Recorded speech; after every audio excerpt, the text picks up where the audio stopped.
তাই আপাতত দেরি হলেও আমি ওই প্রশাসন বন্ধুদেরকে সম্মান জানিয়ে বলছি, হয়তো লেট হয়েছে, তানারা তদন্ত করে হয়তো দেখেছেন আরাবুলকে কিছু একটা নমুনা পেয়েছে তাই অ্যারেস্ট করেছে। আমি আবারও আস্থা রাখছি সেই প্রশাসনের উপরে। নওশাদ সিদ্দিকীকে এই লোকসভায় বা সংসদের ভোটে অস্তিত্ব রাখবে কি না সেটা তো মানুষ ঠিক করবে। মানুষ হচ্ছে রাজনৈতিক দলের বড় দেবতা। মানুষের এই আরাবুল ইসলাম সাহেবদের মতন মাননীয়ার আদরের দুলালের ভাইরা ছিল, তারা নিজেদেরকে বাহুবলী মনে করত রাজনৈতিক ইউনিফর্ম পরে। তাই যখন পুলিশ যদি সক্রিয় ভূমিকা নিয়ে তাদের কাজটা করতে দেয়, তৃণমূলের একাধিক নেতাবর্গরা তারা হয়তো আর খুলে আকাশের নিচে বেড়াতে পারবে না।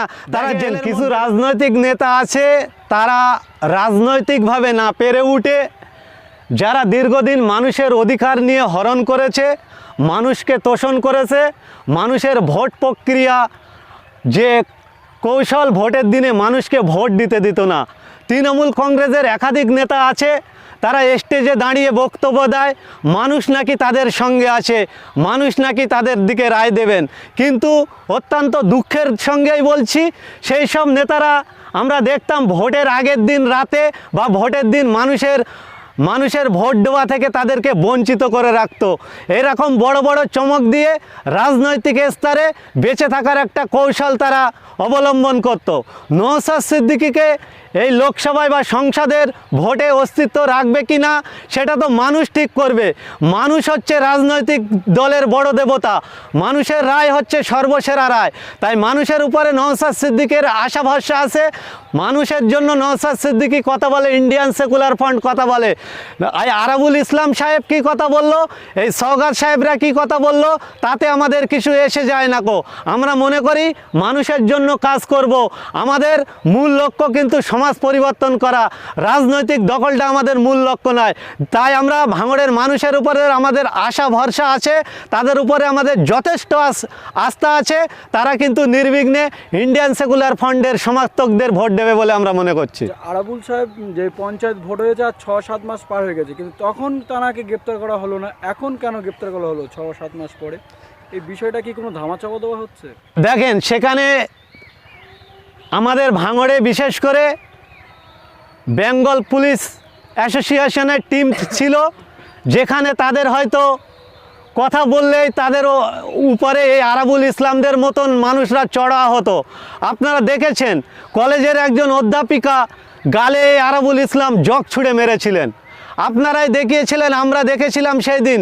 সে তৎকালীন সময় রেজ্জাক মোল্লা একজন মিনিস্টার ছিল, ভূমি সংস্কারের মন্ত্রী ছিল, তানার মেরে দাঁত ভেঙে দেওয়া হয়েছিল। আপনারা দেখিয়েছিলেন এই যে বৈরামপুরের মতন একটা জায়গা, পুলিশ প্রশাসনের গালে চড় মেরেছিলেন এই আরাবুল ইসলাম সাহেব। তাই যখন এই আরাবুল ইসলাম সাহেবদের মতন মাননীয়ার আদরের দুলালের ভাইরা ছিল, তারা নিজেদেরকে বাহুবলী মনে করত রাজনৈতিক ইউনিফর্ম পরে। তাই যখন এরকম একটা কালচারে পরিণত ছিল, এই পুলিশ সক্রিয় ভূমিকা নিয়ে কাজ করতে হয়তো পারেনি কো। কিন্তু ভারতবর্ষের আইন ব্যবস্থা, প্রশাসন ব্যবস্থা এতটাই সক্রিয়, এই ভারতবর্ষের আইন ব্যবস্থায় যারা ভারতবর্ষের প্রধানমন্ত্রীকে জেল খাটিয়েছে, এই ভারতবর্ষের আইন ব্যবস্থায় একাধিক রাজ্যের মুখ্যমন্ত্রীকে জেল খাটাতে আমরা দেখতে পেয়েছি। পুলিশ যদি সক্রিয় ভূমিকা নিয়ে তাদের কাজটা করতে দেয়, তৃণমূলের একাধিক নেতাবর্গরা তারা হয়তো আর খুলে আকাশের নিচে বেড়াতে পারবে না, তারা জেলের মধ্যে যাবে। তাই আপাতত দেরি হলেও আমি ওই প্রশাসন বন্ধুদেরকে সম্মান জানিয়ে বলছি, হয়তো লেট হয়েছে, তানারা তদন্ত করে হয়তো দেখেছেন আরাবুলকে কিছু একটা নমুনা পেয়েছে তাই অ্যারেস্ট করেছে। আমি আবারও আস্থা রাখছি সেই প্রশাসনের উপরে, তারা যথেষ্ট পরিমাণ নিয়ে এবং তার বিরুদ্ধে বিগত দিন থেকে আজ পর্যন্ত যে এলিগেশনগুলো উঠে আছে, সেই এলিগেশনের মাধ্যমে যাতে সঠিক তদন্ত করে সঠিক সাজা পায় সেদিকটা আমি দেখার জন্য অনুরোধ করব।